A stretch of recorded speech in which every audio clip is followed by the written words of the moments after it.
아까 예. 출가 제자, 제가 제자의 이 성취 단계가 좀 다르게 말씀하셨는데, 그거는 제가 제자는 어떻게 그 3단계로 보면은 심불법성해서 예. 지게를 해서 다음 단계가 예. 들어가세요. 안녕히 가세요. 가끔씩 시간이 맞으면 공부하러 오셔요. 매주 안 온다 그래서 저기 탓하지 않아요. 시간 되실 때 우리 동영상 참고하시고요. 들어가십시오. 예.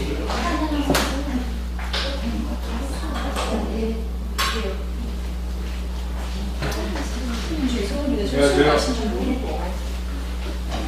오늘 소개인 줄 모르고 예. 사실 에어컨이 고장나서 여기 공부하러 온다고 들어왔는데 자기를 하고 있어가지고. 아, 그러신 거. 스님 저기 그 대원정사에 산수하시는 스님이신가요? 예, 얼마 전에 지난달부터요. 아, 그러신가요? 그럼 저하고 오늘 처음 보신 거는 아닌가요? 예, 맞습니다. 처음인가요? 옷도 차림도 훌륭합니다. 갑자기 공부하러 왔는데 수고하고 계셔가지고. 목요일 날은 저희 차지입니다. 몇 시부터 하시면 2시부터 3시까지는 안거 하시는 분들하고 같이 수행하고요. 3시부터서. 3시부터 5시까지 하시면. 원래는 이제 3시부터 5시까지 법회를 하고 6시까지 법담 나누는 시간인데 제가 조금 설법을 조금 늦게 마치는 면이 있죠. 그리고 이제 저녁 시간에 또 법회가 있어요. 7시에서 9시까지. 저녁에는 이제 직장 생활 하시는 분들 그렇게 법회합니다. 오늘 공부를 못하겠구나. 예, 주셔요. 예.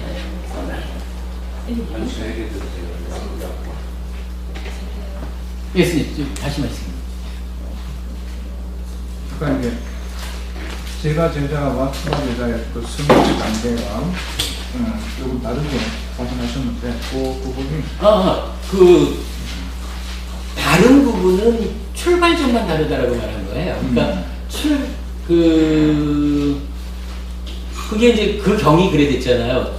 크샤트리아 왕이 태어난 곳과 왕이 된 대관식을 한 곳과 그 천하를 평정한 것, 요 세 가지 장소를 잊지 않고 기억할 것이다.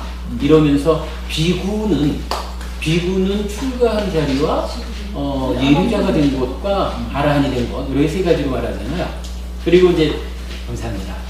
다른 경전 한 군데에서 이제 도움 준 사람을 잊을 수 없는, 이러면서 삼보에 귀의한 자리, 삼보에 귀의하는 거, 예류자가 되는 거, 아라한이 되는 거, 이렇게 세 가지로 이제 이야기를 하죠. 그러니까 이제 비구 이랬으면 완전히 출가한 사람 이렇게 된 건데, 삼보에 귀의한 이렇게 됐을 때는 출제가를 함께 말하는 거겠죠. 그래가지고 이제 그 제가 제자는 그 삼보에 귀의하는 그 시점하고 예류자가 되는 거, 아라한이 되는 거, 그렇게 이제 출발만 다르고 뒤는 똑같은 거죠. 제가 저도 아라한을 성취 목적으로 예. 가는 걸로 봐요.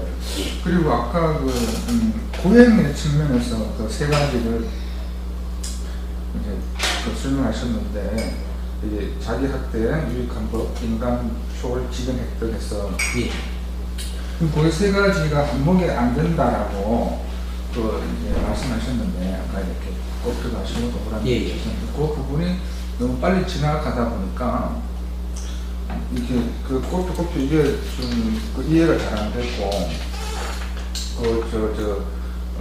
자기 학대, 괴롭힘 때문에 걸린다는 내용. 충분히 그거 이제 걸리는 거는 이유를 알겠는데, 고행이니까 이거 고행 자체가 갖는 알겠는데, 그 부분이 제가 아까 이해를 잘 못해서 아니 그 부분은 사실은 이제 고행이기 때문에 자기를 괴롭히는 비난으로부터 벗어날 수 없다라는 것을 강조하기 위해서 몇 가지로 그려본 거고요. 그냥 내용은 그냥 간단한 겁니다. 그냥 고행, 자기를 괴롭히는 비난은 받는 거는 이제 기본이고 거기에서 그 선법을 그러니까 유익한 법을 얻느냐 네. 그리고 유익한 법은 얻은 상태에서 지화견을 실현했느냐 못했느냐 이렇게 이제 부처님이 구분을 해준 거. 예를 들어서 아까 저 처음에 이제 꽃표 세 개가 돼 있는데 네. 그럼 다 X가 된 거는 다 이렇게 그렇죠. 이렇게 되고 예, 그러니까 고행을 하면서 자기를 괴롭히는 가운데 유익한 법도 얻지 못하고 지화견도 실현하지 못했고. 두 번째는 이제 그렇죠. 기본적으로 괴롭히는 건데 유익한 법은 얻었다. 네. 여기 약간 이제 까마의 경우에 자기 이익 되는 게 먼저고 남을 베푸는 게 뒤로다 이렇게 잡혔듯이 여기서도 똑같은 거죠. 유익한 법을 얻을 수는 있는데 마지막으로 지화견을 얻지 못한 경우 이런 경우가 하나 있다라는 거고. 근데 그 또 하나는 부분에서 예. 일단은 일본에 괴롭힌다 해서 괴롭힌다라고 긍정하는 게 X예요. 괴롭히지 괴롭힘 자체가 X죠. 그러니까 부처님은 그러니까 불교가 지향하는 바는 괴롭지 않음이잖아요. 네. 괴롭지 않음인데 이 고행이라고 하는 것은 삶의 문제를 해결하자라고 하면서 해결 방법 자체로서 고통을 수반하고 있는 거라. 그러면 그러니까 그 자체가 X지. 저 끝에서 두 번째 두 개가 그러니까 이런 경우는 있을 수 없다라는 거죠. 없다는 고행이기 겁니까? 때문에 크게 X는 거죠. 근데 그러니까 고행이 가지는 그 태생적인 한계 뭐 이렇게 말하는 거죠. 그러니까 괴롭은 무조건 X고 뒤에서 그렇죠. 동그라미 있고 없고 근데 예. 그럼 아까도 말씀드렸듯이 X 두 개에다가 뒤에 O가 하나 들 수는 없는 겁니까? 그러니까 예, 그 부분은 안 된다고 본 거죠. 안 된다고? 그러니까 이제 까마의 경우에는 그래도 나의 이익을 위해서 쓸 줄 아는 사람이 남의 이익을 위해서 쓰는 거지. 요렇게 이제 한 부분이 질문하셨던 부분에 대한 답이었잖아요. 네. 근데 요 수행이라고 하는 측면에서는 부처님은 그 부분은 그냥 당연하게 일단은 선법이라고 하는 그 유익한 법이라는 것이 먼저 얻어지고 그 이후에 다음의 성취 단계로 지화견의 실현 이렇게 말씀을 하시는 거지 이게 거꾸로는 될 수가 없다. 예를 들어서 우리가 뭐 수행을 할 때 초선을 성취하지 않고 사선을 성취한다는 게 불가능한 것처럼 뭐 그런 의미로 보시면 이건 뭐 별 문제 아니고. 그렇다면 이제 일본의 괴롭힌다를 그 괴롭힌다는 용어보다는 수행한다라고 보면 안 됩니까? 수행 또한 아니요. 그거는 부처님은 여기에서는 괴롭힌다라는 부분에 초점을 맞춘 거죠. 왜냐하면은 부처님이 떠난 거야. 까마도 극단이기 때문에 떠났고 고행도 극단이기 때문에 떠났다.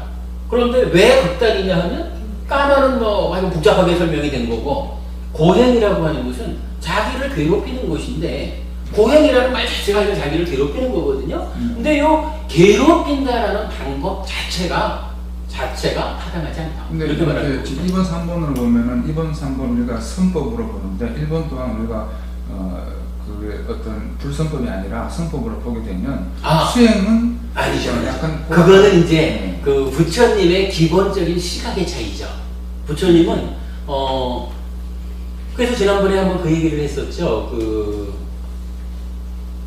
괴로운 덩어리 작은 경에서 그 니간타 자이나 교도들이 어쩌면 지금 스님 말씀하시는 거와 유사할 수도 있어요.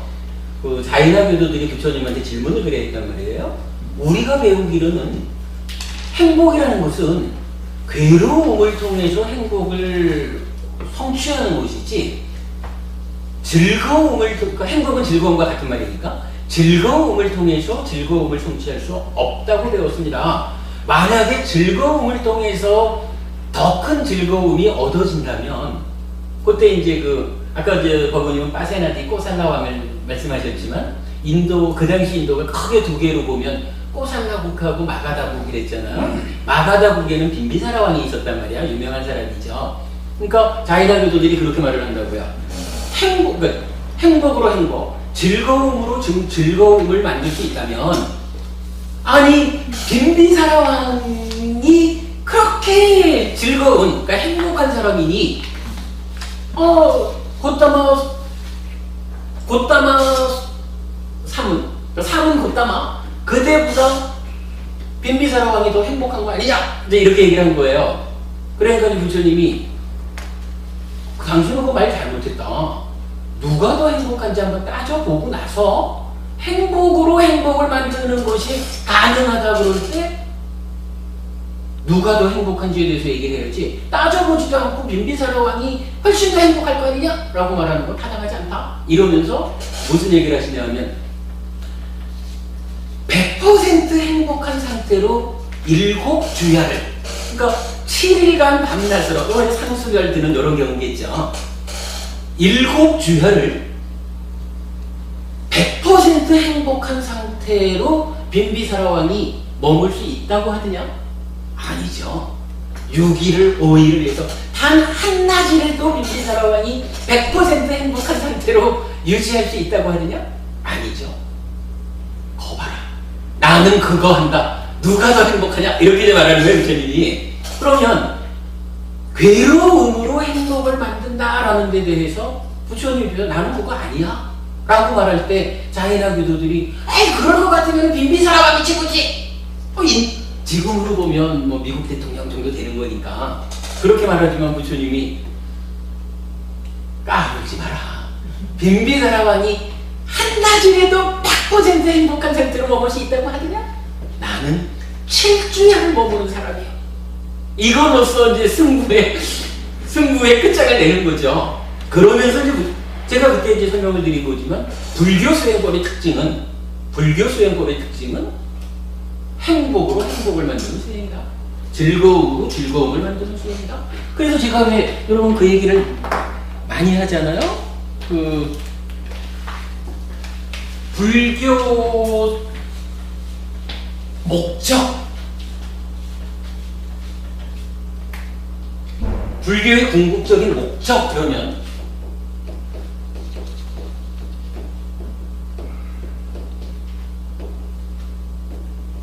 불교의 궁극적 목적 이러면은 뭐 한마디로 이건 존재의 소멸이라고요.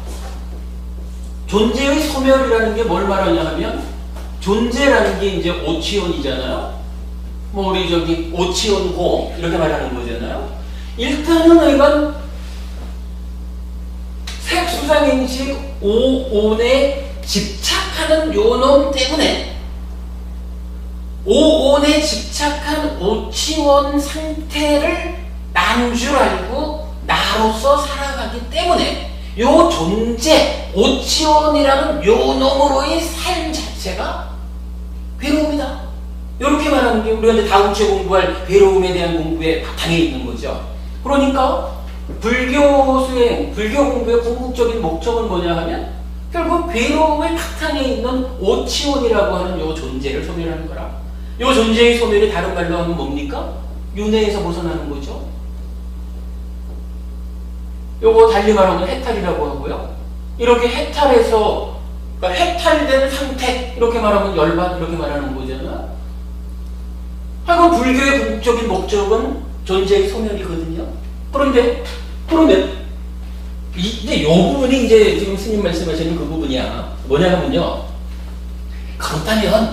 그렇다면 우리가 참으로 열심히 수행해가지고 궁극적인 목적인 존재의 소멸을 성취하자. 그렇다면 존재의 소멸을 성취할 때까지 과정이라는 게 있을 거예요. 만약에 우리가 지금 이 몸으로 수행해가지고 아라한이 된다, 윤회에서 벗어난다 그러면 이 몸으로의 기간일 거고, 가르침에 대한 그 만남이 늦어가지고 금생에 아라한이 되지 못하고 뭐 여러 생을 반복해서 살아가다가 언젠가 아라한이 된다 뭐 이런다면은 우리가 존재를 소멸하는 기간이 좀 걸리잖아요. 그렇다면 존재를 소멸하는 그때까지는 괴로워도 좋단 말인가? 이럴 때 부처님은 아니라고 하잖아요. 괴롭지 않기 위해서 부처님이 어떤 가르침을 주나요? 3가지 공덕행 이래가지고 5개를 지켜라, 보시해라, 수행하라 이렇게 말했죠. 요 3가지 공덕행 자체가 뭐냐 하면 살아가는 동안에도 행복해라. 그래서 5개를 지킨다라는 말이 살아서도 사람 대접을 받으면서 사는 거고 죽어서도 사람으로는 태어나는 힘이 된다. 보시한다라고 하는 것이 보시를 통해서 살아서도 하늘의 행복을 경험하는 거고 죽어서는 하늘에 태어나는 힘이 된다. 이러는 거죠. 수행이라는 것은 이 도시에서 말하는 하늘이 대략 6개 하늘이라면 수행은 색계 무색계 하늘로 이렇게 올라가는 거고 궁극적으로 존재를 소멸하는 거죠. 해탈하는 거죠.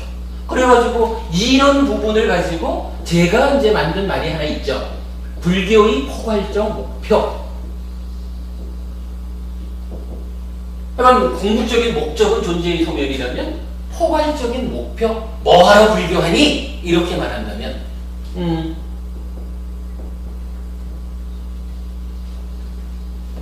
저는 이렇게 말을 했죠. 존재로서의 행복에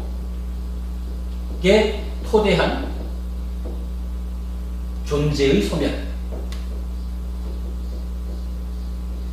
이렇게 얘기했죠.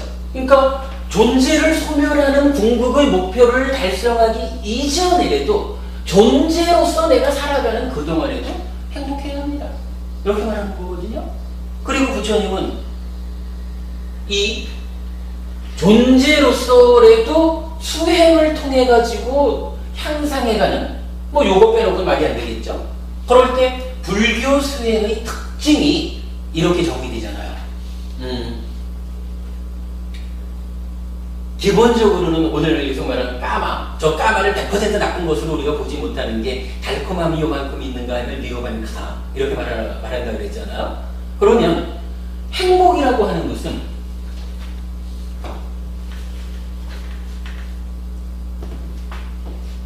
행복, 뭐 이런 달리 말하면 즐거움 요거죠.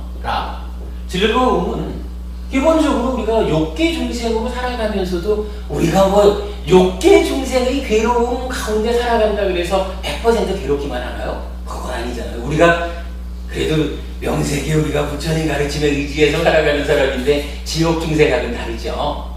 우리도 분명히 기본적으로 이 까마 외적 대상에 대한 욕탐이라고 말하는 욕계 중생으로의 삶 가운데 있어도 이 까마 가운데 그래도 행복, 뭐 우리 중생 수준으로서의 즐거움을 가지고 살아가죠.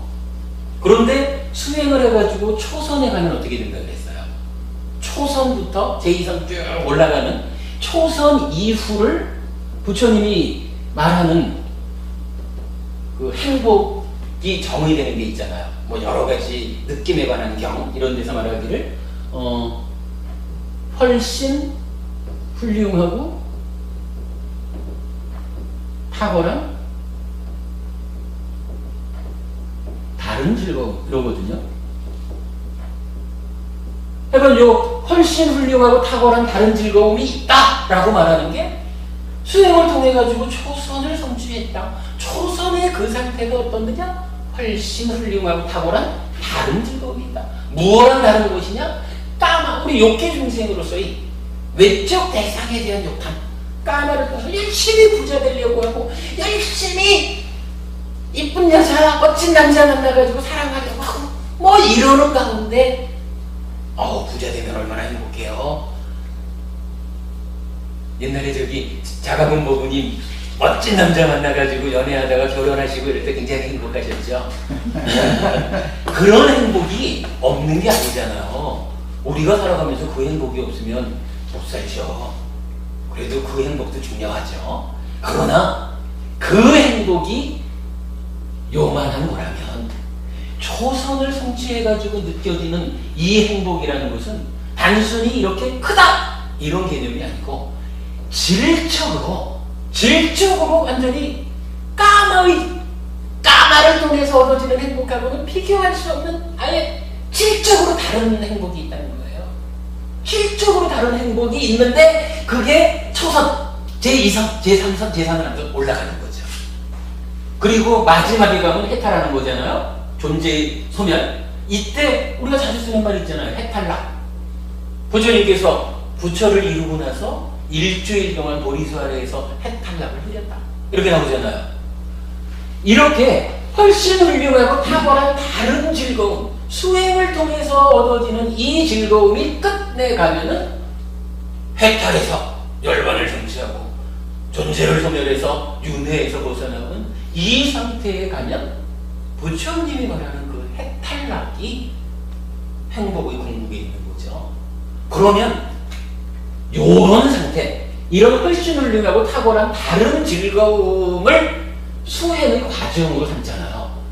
이 수행의 과정을 이런 즐거움으로, 그러니까 즐거움이 수반되는 수행의 과정을 공부해 나가는 게 불교이기 때문에, 만약에 이게 아까 그 괴로운 덩어리 작은 경에서 자이나 교도들이 말하듯이 괴로움으로써 행복을 만드는 거지 어떻게 행복으로 행복을 만들 수가 있습니까? 라는 데 대해서 그게 타당하다라고 한다면 불교 수행법은 얘기가 안 되죠. 수행을 하면 할수록 그래도 그 괴로움 가운데서 벗어나야 되는 이런 거잖아요. 고행이라는 게. 근데 사실은 부처님은 그거 아니다. 괴롭다라는 자체가 비난받는 일이다. 이래서 고행 아니야. 고행은 벗어나서 중도를 갔어. 중도는 뭐냐? 가운데 걸 즐거워하는 방법인데 이렇게 나오는 거잖아요. 이런 이야기가 바탕에 깔리기 때문에 당신들 말 잘못, 생각이 짧았어.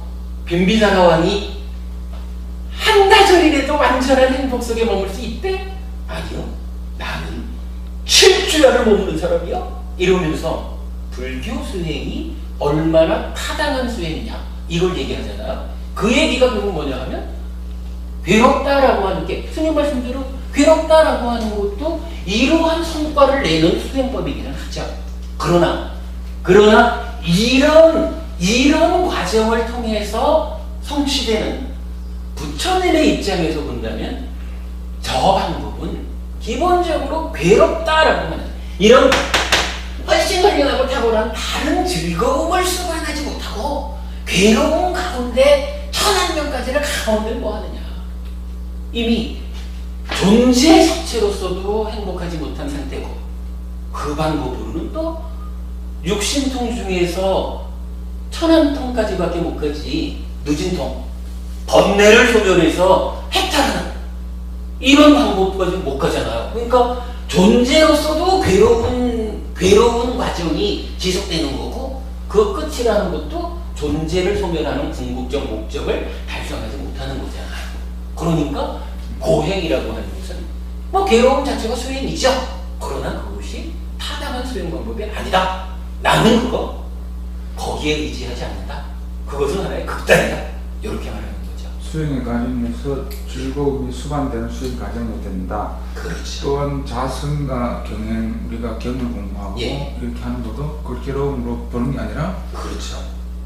그걸 우리가 자성할 때 솔직히 뭐 크게 아니 근데 아니 기쁜 사람도 있고 아니요 선생님 그게 이런 거죠. 아니 우리가 요새 뭐 저기 박태환이가 은메달밖에 못 땄다 하지만 은메달이나 땄대. 그래도지만 아니요, 어떤 성과를 내기 위해서 지난번에 그 손년재 그저 리듬치죠. 손년재 선수가 그 나오는 그 영상을 보니까 다리가 이렇게 젖혀지더라고요. 근데 이렇게 젖혀지는 그 상태까지를 익숙해지려면 얼마나 힘들었겠어요? 그러나 그게 수행을 통해서 어느 만큼, 그래서 여기서도 우리 초선 이후, 초선에서 이렇게 나오잖아요. 손현재 선수가 그렇게 다리가 찢어지는, 우리가 말하는 다리를 찢는 이것에 익숙해지는 과정은 많이 힘들었을 거예요. 그런데 그게 만약에 이제 뭐 세계적인 선수가 돼서 뭐 메달을 좀 따올는지 모르겠지만 하여간 그 정도 됐으면 지금도 손현재 선수가 그 운동을 하면서 다리를 이렇게 찢는 데 아플까요? 아닐 거예요. 그게 지속적으로 아프면 못하지. 우리 수행도요, 우리가 이제 뭐 저도 그렇죠. 뭐 제가 수행을 잘하는 사람은 아니지만 그래도 처음에 출가해가지고 수행을 한다고 앉았을 때 참 이놈의 허벅지는 왜 그렇게 칼로 찢듯이 아파? 칼로 붓고 긋는 거 같지? 그래도 요새는 제가 뭐 1시간쯤 앉아서 참선을 한다 이럴 때 그게 그렇게 고통스럽지 않거든요. 그리고 이 상태에서 제가 정말로 이제 싹지의 힘이 좀 더 강해지고 이래서 호흡을 놓치지 않고 붙잡는 일이 잘 성취가 된다면 그게 잘 호흡을 놓치지 않고 붙잡는 요 일이 지속돼 준다면 삼매에 드는 거잖아요. 최초의 삼매가 성취되는 그때가 초선이란 말이에요. 그러면 자, 제가 아직까지 초선을 성취 못한 사람입니다만은 초선을 성취 못한 상태지만 이제 그래도 뭐 조금씩이라도 계속 수행을 해나가다 보니까 이제 1시간 앉는 일이 최초의 수행을 시작할 때처럼 너무 고통스러워서 참기 힘든 이런 건 아니란 말이에요. 이제 부담 없이 앉는단 말이야. 그러다가 이제 정말로 제가 좀 공부를 잘 해가지고 초선이 성취됐다 이러면 그때 저도 훨씬 훌륭하고 탁월한 다른 즐거움이라는 최초의 즐거움으로 즐거움을 성취하는 이러한 단계에 접어들겠죠. 근데 그 이전까지 수행에 익숙해지는 가운데는 이거는 불교 수행만이 아니라 어떤 일을 하든지 간에 달리기를 하든 뭘 하든 당연히 그거는 겪어야 하는 과정이죠. 그러나 그 과정이 좀 익숙해지고 어느 단계를 넘어만 서면 그럴 때 이제 불교 수행이 갖는 특징은 즐거움으로 즐거움을 일구는 수행. 훨씬 훌륭하고 탁월한 즐거움 가운데 성취해가는 수행. 요게 부처님이 말씀하시는 부처님이 가르쳐준 수행의 특징이라는 거죠. 그렇다면 지금 스님 말씀하신 즐거움으로 즐거움을 이렇게 가는 과정. 예. 즐거움을 이렇게 가는 과정이 이렇게 즐거움인데, 예. 그러면 일반 현실적으로 우리 지금 현실적으로 사회에서는 이 즐거움으로 즐거움을 획득해 가는 과정을 가는 사람들이 그리 많지 않거든요. 예. 자선하거나 수행해서 우리가 일반으로 가고자 하는 이게 즐거움 획득인데 현실적으로 많지 않은 거는 그 대부분의 사람들이 까마 분화에 대한 그런 집착이 더 강하다고 봐야 되겠네요, 그죠? 그렇겠죠. 그래서 초선을 말할 때가 이제 이 까마로부터 벗어나는 우리 이제 초선의 정형구가 감각적 욕망으로부터 벗어나서 이렇게 이제 불선법을 떨쳐버리고 이렇게 나타나거든요. 그러니까 초선이 그 까마, 눈기 코여 몸으로 보고 듣고 이렇게 쫓아다니는 요 외적 대상에 대한 욕탐으로부터 벗어나는 게 초선. 그리고 그게 이제 조금 더 심화되면은 우리 이제 왜 까마찬다 이래가지고 10가지 족쇄 중에 오하분결 말할 때 까마찬다라는 게 나오거든요. 그거는 불환자를 성취할 때까지 쫓아가는 건데, 요거는 그냥 이 까마라는 외적 대상에 대한 욕탐 이전에 바깥 대상에 대한 어떤 지향성, 요런 개념으로 설명되는 거죠. 그러니까 이 까마라고 하는 것이 좀 뿌리가 깊죠. 근데 그런 거지 사실은. 두드러지게 드러나는 그런 그 욕탐 때문에 그런 거죠. 아까 이제 잠깐만요. 여러분 가시고 제가 확인해서 전화해 드릴게요. 그래서 일단 같이 내려가시죠. 예. 전화해 주세요. 예, 대원법원님도 그렇게 하겠습니다. 그래서 가능하면 대원법원님 가시면 같이 가신다고 그랬잖아요. 혼자 가시게요. 그럼 여기 3사람이 가는 것도 좋겠네요. 예, 수고하셨습니다.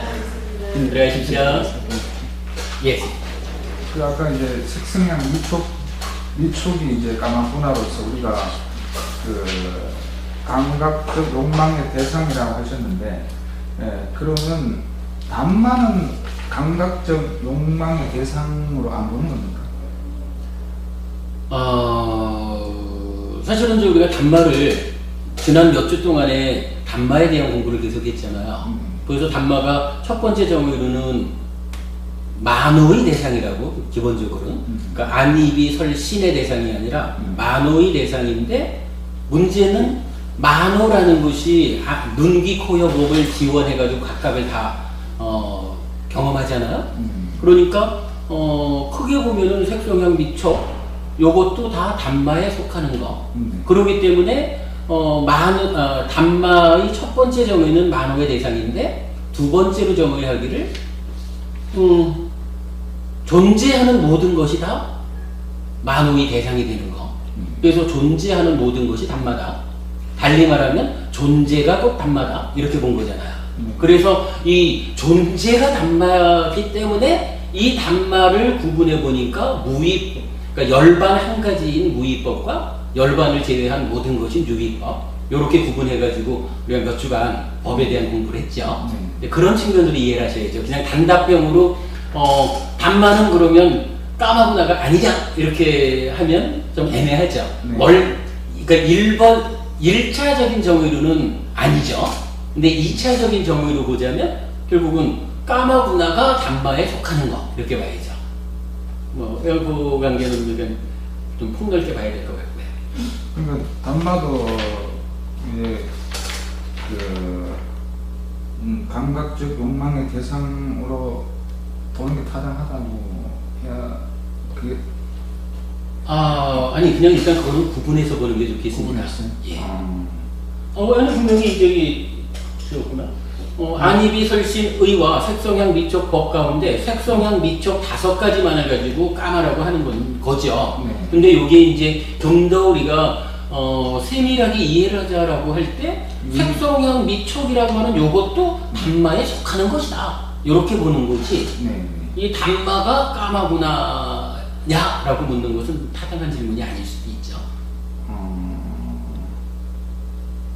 그러면 유의법은 그 감각적 욕망의 대상이라고 해도 말이 그것도 아니죠. 그거는 전혀 다른 거죠. 그러니까 구분 자체가 까마구나를 정의할 때에 그 영역이 있는가 하면 까마구나라고 할 때는 일단 단마하고 구분한 대상이잖아요. 그러면 유위, 무위 이렇게 나눌 때는 열반과 열반 아닌 모든 것 이래 되니까 이게 비교 대상, 같이 비교될 거리가 아니지. 전혀 다르게 분류하는 거죠. 그러니까 대상에 대한 분류를 까마구나와 단마 이렇게 분류할 수도 있는가 하면 유위와 무위 이렇게 다 다르게 구분하는 거니까 그거를 일괄적으로 어떻게 비교할 수는 없는 거죠. 저 궁금한 게 한 가지 물어봐도 될까요? 그러죠. 여기 친구들 이제 보통 이게 잘못 이해하기도 하고 많이 오해를 하는 부분인데 스님께서 이제 불교의 궁극적 목적이 존재의 소멸이라고 하셨잖아요. 네. 근데 존재가 오온에 집착하는 거라고 하셨잖아요. 예. 그러면 존재의 소멸이라는 것이 이 오온에 집착하는 그것을 소멸한다는 건가요? 그렇죠. 그러니까 오치원에서 취자를 떼어내는 거죠. 요 부분은 사실은 어려워요. 그러니까 오치원에서 집착한다라는 취를 떼어내면 오온이 남잖아요. 그럼 요 오온의 상태는 어떻게 되느냐? 요 부분이 남는 건데 그 부분은 그 부처님께서 대답하지 않는 이야기가 되죠. 우리 왜 저기 14무기라 그래서 부처님이 설명하지 않는 거, 대답하지 않는 거 10가지가 있잖아요. 그 중에 이제 부처님은 돌아가신 다음에도 존재합니까? 존재하지 않습니까? 존재하기도 하고 존재하지 않기도 합니까?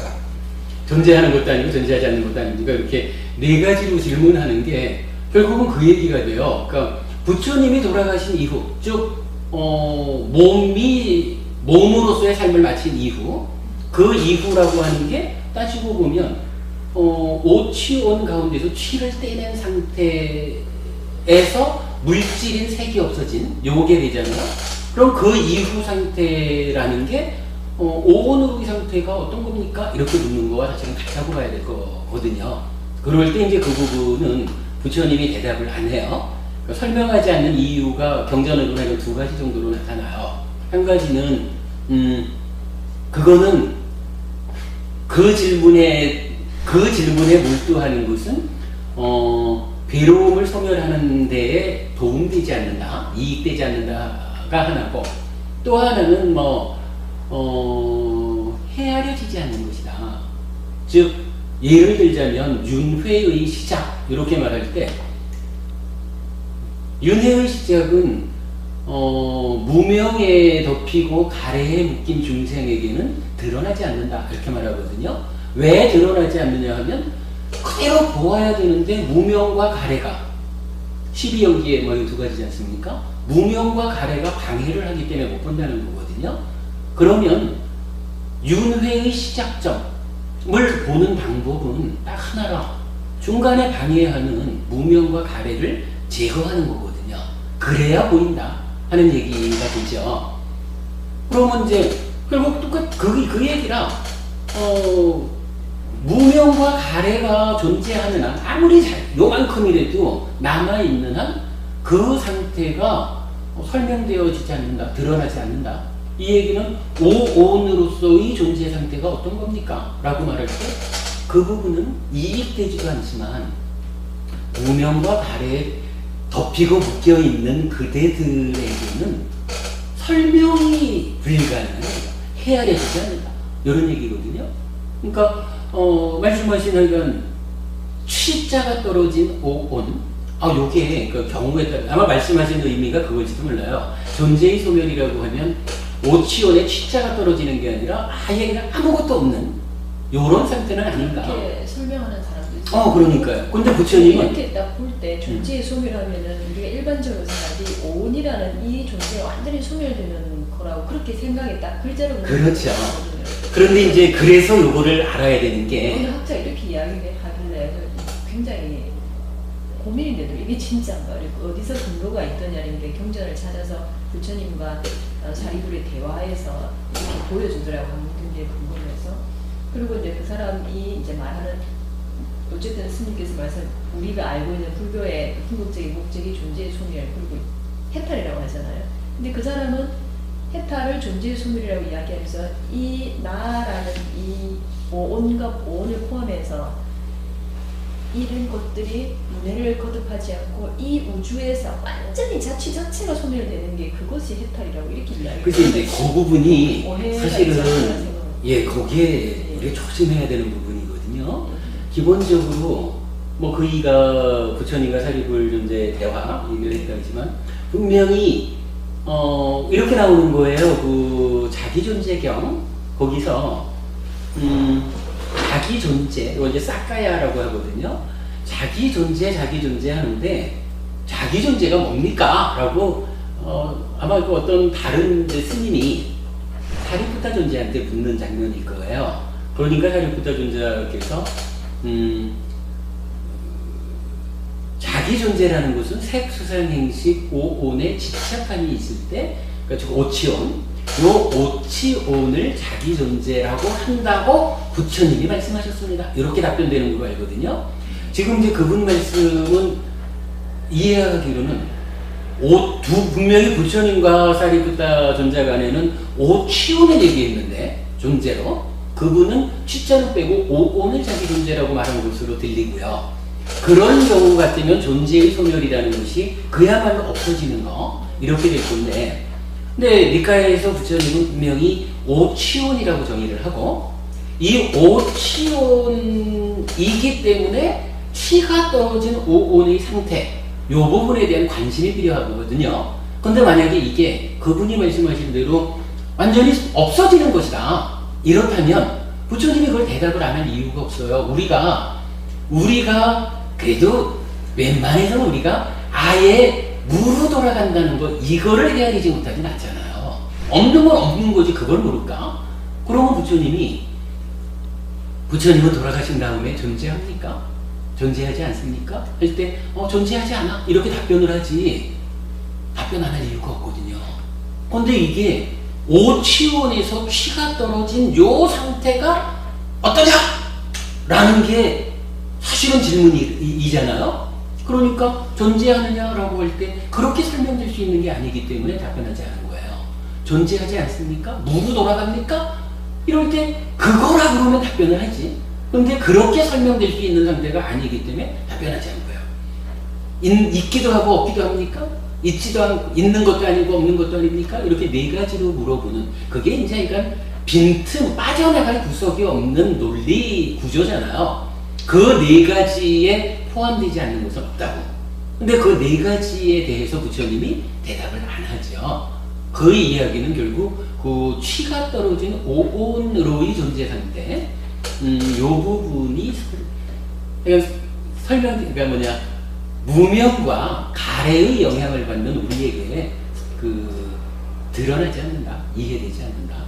물론 이제 이게 저기 숫단집밭다든가 우다나라는 경전에 보면 뭐 아라한이 죽으면 오온이 다 흩어지고 뭐 이런 식의 표현이 한 군데 나타나는 것은 봤어요. 근데 그게 그렇다고 이 죽은 이후의 오온의 상태를 설명한 것으로 보기에는 좀 곤란하고.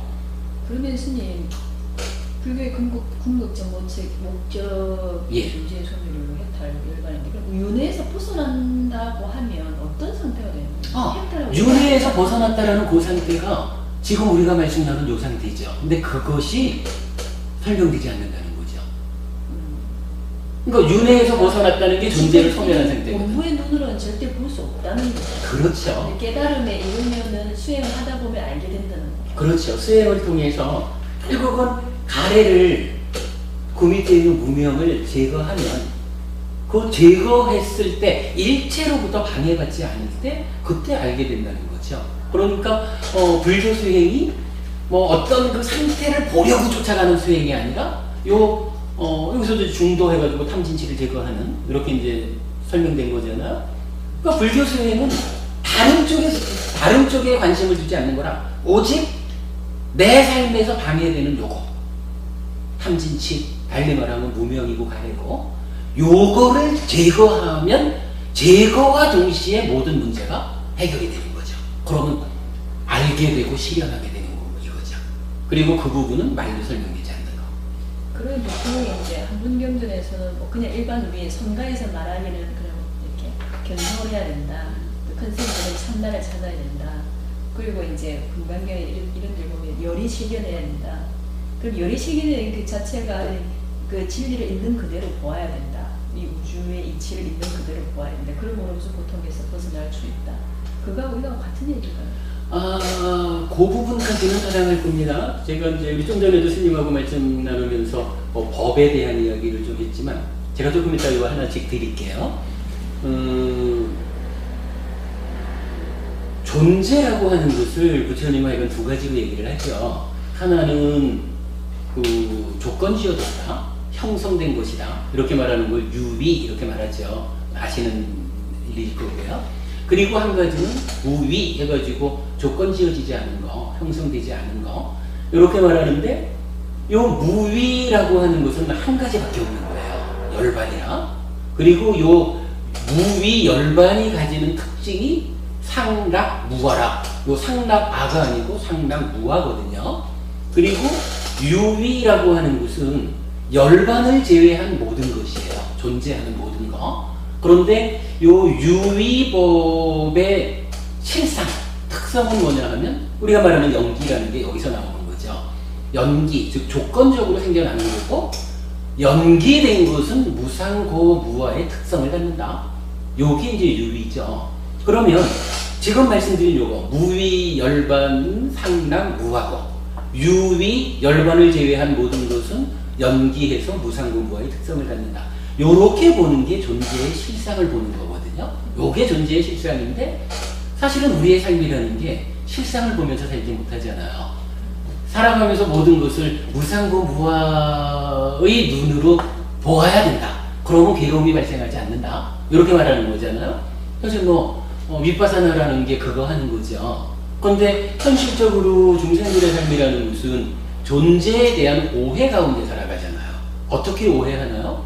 이 무상고 무아의 특성을 바로 못 보니까 상락, 아정.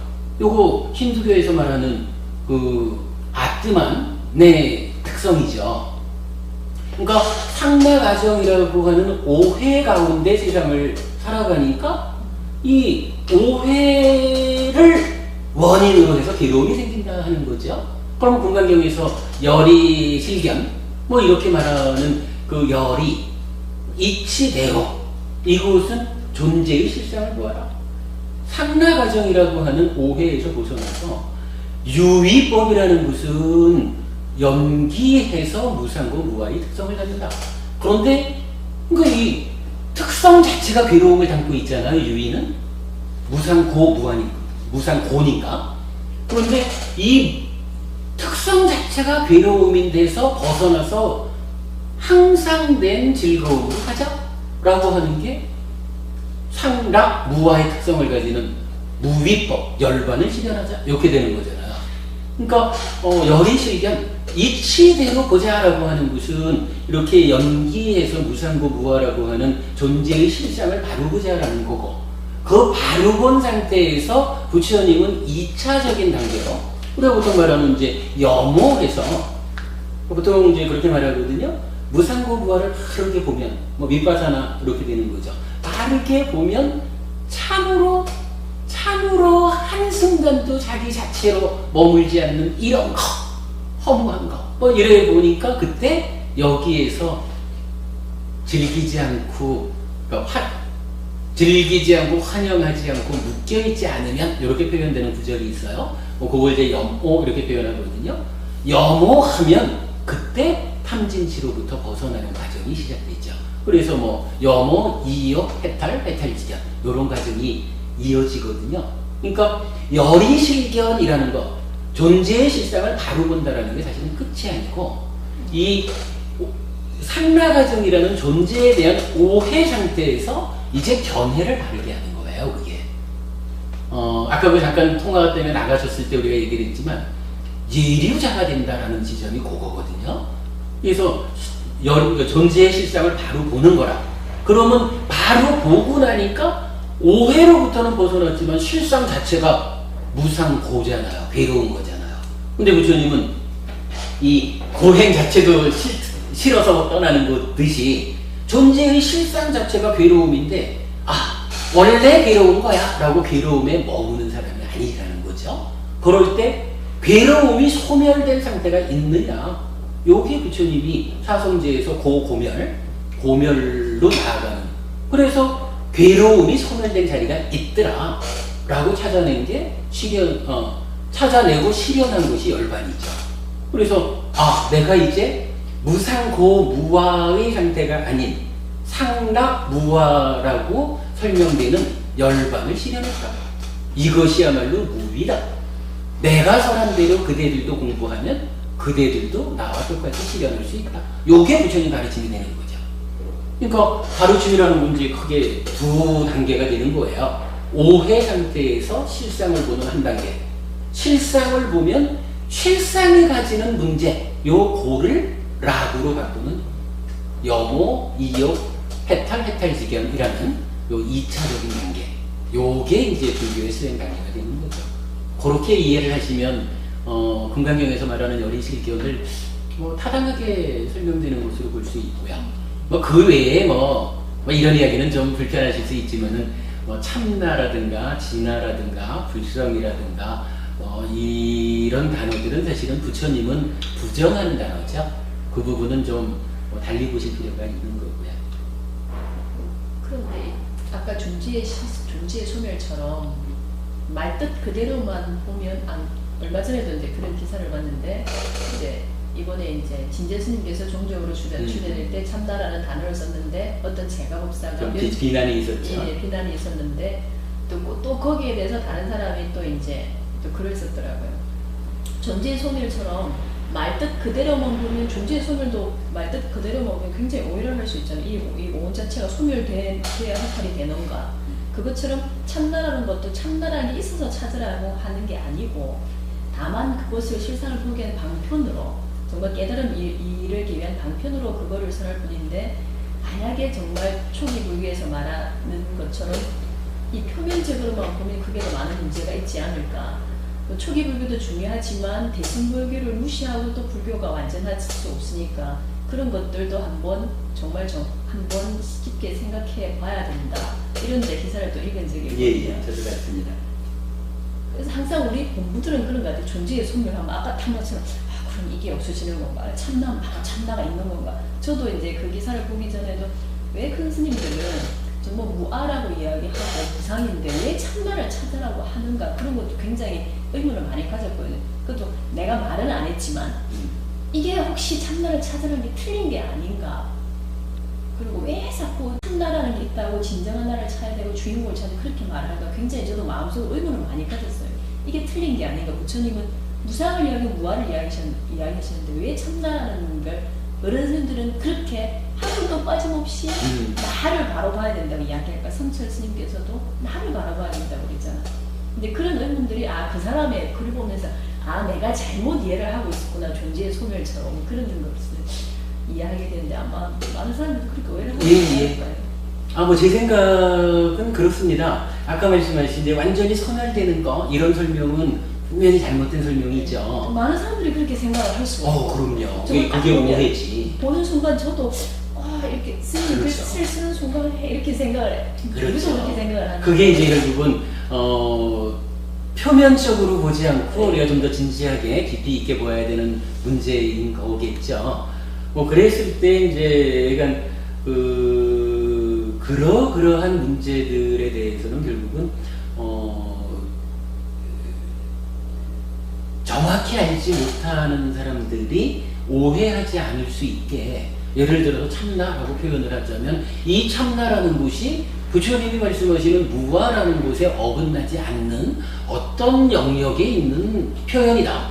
뭐 이런 부분이 좀 일절 없었으니까. 그러니까 그렇게 되면 사실은 오해가 되는 거죠. 그게 예를 들어 진제 스님은 그런 의사로 쓰지 않았다 하셔도 그죠? 그렇게 말씀하지 않은 것이라 해도 그 부분이 충분히 설명되지 않아서 이 후배들이 스님의 뜻을 오해하게 된다면 그건 문제가 되죠. 그러니까 사실은 이제 우리 부처님이 그런 면에서는 참 그 빈틈이 없는 것 같아요. 그러니까 어떤 경우든지 부처님은 정의를 해줘요. 여기서 이런 말 저런 말을 막 이래 하셔도 그 부분에 대해서 의문이 있을 것 같다 싶으면 다른 경전에서 그것에 대한 설명을 반드시 해요.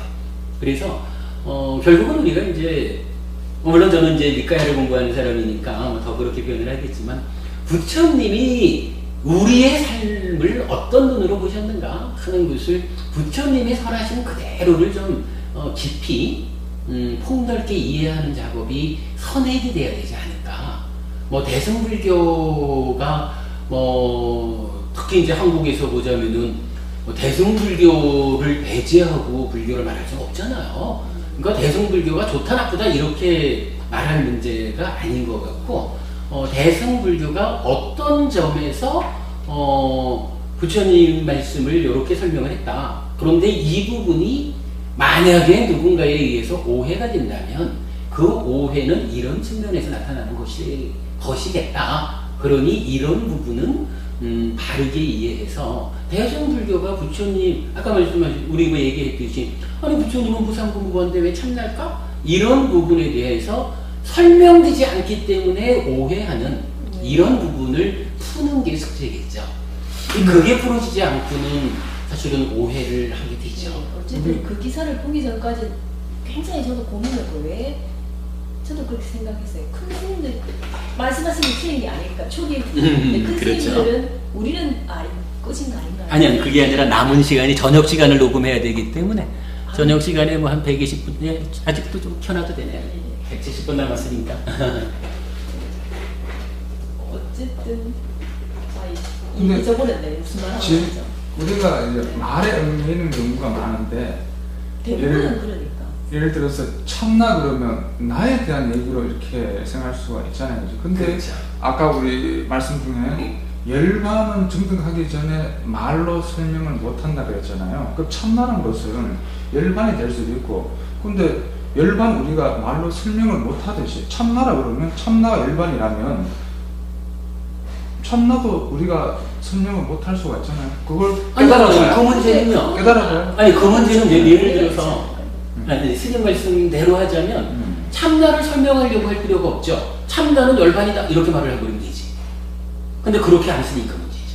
그리고 큰 스님들이 법문하시면서 참나가 열반이다 이런 말씀을 안 하셨고요. 참나를 바로 보면 열반을 증득한다 그렇게 말씀을 하시는 거예요. 참나를 바로 봐야 열반을 증득할 수 있는 거다라고 근데 얘기해서 그 말이 어차피 참나를 보기 위해서 수행을 해야 되는데 견성을 해야 된다고 그렇게 이야기하시잖아요. 근데 우리가 실제로 네. 열반 그러면은 열반이라는 게 존재한다는 거잖아요. 그죠? 뭐 비존재를 열반이라 할 수도 있겠지만 열반이라는 용어 자체가 열반이 있다는 거예요. 그러면 있는 건데 우리가 실제로 열반이 있다라는 말의 용어에 얽매인다 뿐이지 솔직히 없을 수도 있거든요. 그러면 일반이 아니 근데 스님 그 말씀은 그렇게는 말하면 안 돼요. 아니 거기 들어갔을 때는 그게 아니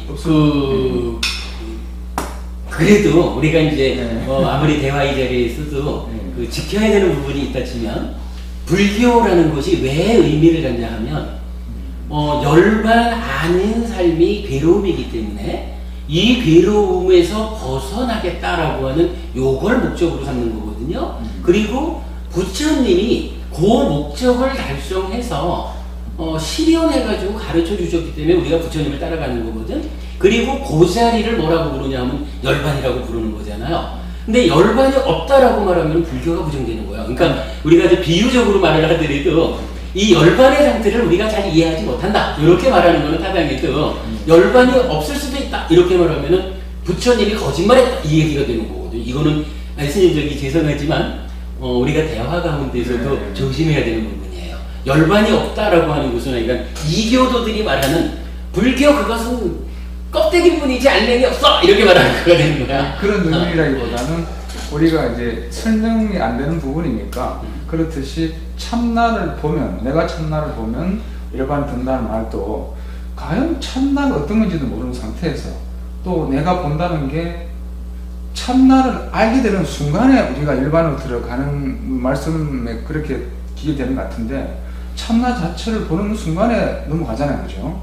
그렇듯이 일반에 드는 거나 참나를 내가 보는 거나 어차피 용어로서는 같을 수가 있다. 그래서 참나 자체를 우리가 그건 깨달음으로 가야만 또 보여지는 걸 수 있잖아요. 그죠? 그래서 니꼬로 일반 그러면 참나가 설명이 안 되니까 큰 스님들이 그런 거를 설명 안 되는 부분을 하려면 안 되잖아. 근데 이제 거기서 그거는 문제가 있어요. 만약 그 부분이 네. 어떤 형태로든 부처님이 정의하신 내용으로 설명되지 않는다 그러면 부처님 가르침의 핵심은 무아를 실현함으로써 열반을 성취하는 거잖아요. 무아라고 하는 것은 분명히 아가 없다는 거예요. 그런데 이 아가 없다라고 하는 것이 가는 없지만 참나는 있는 것이다. 이렇게 부처님 말하지 않았거든. 그러면 이 참나라고 하는 것이 무아의 범주 안에서 어떤 부분을 이렇게 표현했다라고 해석되어지지 않으면 그 부분이 설명되지 않으면 참나를 주장하는 것은 사실은 무아를 위반하는 게 돼요. 이 부분은 조심스럽기는 하지만 참나라는 말을 쓰는 아까 우리 얘기한 거지만은요 진주스님께서 예를 들어 참 개인도 아니고 조계종 정정으로서 참나를 찾자라고 하셨다면은 사실은 이 참나가 부처님이 말씀하시는 어떤 부분을 참나를 찾자라고 내가 말한 것이다 라고 설명이 되줘야 돼요. 그렇지 않으면 그 어느 제가법사가 처럼 그런 말이 없어요. 그럼요. 그 부분은 설명되지 않으면 그런 비난을 받아 마땅한 거예요. 분명히 당신은 그런 뜻으로 말씀하신 게 아닐 거라고 생각하거든요. 근데 그래야 되죠. 모르는 사람들은 내가 존재의 소리를 보고 존재가 없어지면 이렇게 생각하는 것처럼 다른 많은 사람들이 그렇게 오해를 할 수가 있다는 생각. 내가 내 자신에 비추어서 나도 참나 있다는 게 아닌 게 아닌가 이때까지 고민을 해왔으니까 계속 요즘도 이게 틀린 게 아닐까 이런 생각을 했는데 그 사람도 아마 나처럼 똑같이 그렇게 생각하고 그 사람은 자기가 몇몇 사람들로부터 선지식이라고 추앙을 받으니까 나도 선지식인데 하고 그렇게 자신있게 이거는 잘 맞겠다라고 나는 이제 감히 말을 못해서 내가 확실치 않으니까 그렇죠. 수행이 없고 이러니까 조심스러운 거죠. 근데 저 사람은 나도 선지식이라고 생각하고 나도 당신만큼 수준이 된다고 생각하고 딱 한 번 이렇게 인터넷에 글을 팍 올린 것 같아요. 그럴 수 그건 있죠. 자만이죠. 그래서 우리가 사실은 어른에 대한 불경이기는 해요. 사실 지금 이제 스님 말씀하시듯이 그런 문제가 있다면 진재 스님께서 이렇게 말씀하신 부분을 좀 설명해 주시면 좋겠습니다. 라든가 그런 무슨 게 의도로 있었을 했을까라든지 그게 근데 우리가 참나를 무아의 반대말로 볼 수도 있지만 그렇게 보지 그건 않고 아니지 않을까? 그렇게 보지 않고 참나를 갖다가 진여로 보거나 아니면은 깨달음 또는 일심 뭐 생멸심 이렇게 본다면 그 니꼬로 다 이렇게 니꼬로잖아요. 그죠? 뭐 일심이 아니 좋아요. 그 말씀은 좋은데 네. 문제는 이제 그 말을 쓴 사람이 네. 참나라는 말을 쓴 사람이 나는 이런 의미로 썼다라고 밝혀주면 밝혀주면 그렇게 편하죠. 하죠. 그분이 밝히지 않는 거를 우리가 이렇게 생각하는 것보다 그렇지 않을까 싶어요. 말이라는 게 굉장히 내 의도하고는 상관없이 다른 사람들한테 많이 이용이 이렇게 꼭 내가 그런 말을 했을 때 내 의도는 분명히 이렇습니다라고 말을 안 하면 다른 사람들 오해를 하게 되는 각자 나름대로 받아들이니까. 그래서 말이라는 게 이렇게 굉장히 중요하구나 그런 거 많이 생각했어요. 대승 경전에 보면은 참나에 대한 뭐 어떤 뭐 진열 이런 용어가 되게 나오지 않습니까? 예, 진여하고 참나하고는 좀 다른 거예요. 달리게 보니까. 이게 참나라는 것은 진아라고 이야기하잖아요. 진아라고 하는 것은 그냥 큰 스님들께서 법문하실 때 많이 사용하시는 단어지 경전에서 저 진아 이런 거는 본 적이 없어요. 제가 몇 번의 경전 안 읽었지만 내가 본 중에서는 못 봤어요. 그래서 큰 스님들이 법문하시면서 당신들은 수행 능력이 있으니까 수행하는 중간에 이런 거를 진아라고 참나라고 표현을 하면 되겠다라고 생각하셨지만 우리는 그 어떤 상태를 진화라고 표현하는지 우리가 모르니까 그 수행의 당시 어떤 시점에 우리가 모르니까 그럼 막 우리 나름대로 받아 용어를 풀면은 참나가 있으면은 이제 거짓나가 있을 거 아니에요? 그럼 거짓나는 무엇이냐? 참나가 무엇이냐? 우리가 여기서도 뭐 유의법을 논하듯이 두 가지로 논하듯이 항상 보면은 참 거짓 나와 너 항상 상대가 있잖아. 있음 없음. 그렇듯이 참이 있으면 거짓이 있을 거란 말이에요. 그렇게 봤을 때 근데 이제 그 부분도 이 방법이 굉장히 위험한 예, 위험한데 이제 그 부분도 사실은 답변을 하자면 이 답변밖에 없는 거라. 참나라는 말을 쓰신 분이 참나는 이런 것이야라고 밝혀줘야 그러면 참의 상대가 되는 거짓 나는 참나가 무엇인지 정의가 돼야 참나 아닌 것이 거짓나죠. 근데 참나가 정의되지 않는 상태에서는 거짓나가 설명이 안 되지. 근데 참나 그러면은 거짓나가 있으니까 우리가 거짓나가 아닌 것이 참나를 구하는 것이다. 예를 들어서 이제 유의법이 아닌 것인 무의법을 구하는 것이다. 이렇게 항상 논리가 돌아가잖아요. 그렇게 보면 거짓나가 아닌 유의가 아닌 무의를 찾는 것이 이렇게 봐도 충분히 뭐 상식적으로 되지 않나. 가능한 이야기겠죠. 뭐 아마도 그 범주를 벗어나 가지고 어떤 다른 존재에 대한 표현으로 참나를 썼다 그러면 사실은 좀 애매함이 있고 스님 말씀하시듯이 그 유의로부터 무의로 이러한 그 상황으로 이해하는 것이 제일 타당한 방법이 아닐까 싶긴 한데 그러나 이제 어쨌든 이게 약간 그 아와 무아라고 하는 것에 어떤 그 대응 관계가 있다 보니까 거기에 이제 이건 참나라고 하는 표현이 그 설명되지 않고 쓰였기 때문에 그 법사님은 이것은 부처님 말씀하고 다른 것이다 라고 비판할 수 있는 여지를 둔 거죠. 그런 부분은 내가 좀 생각해 봐야 할 부분일 것 같아요. 우리 조금 쉴까요?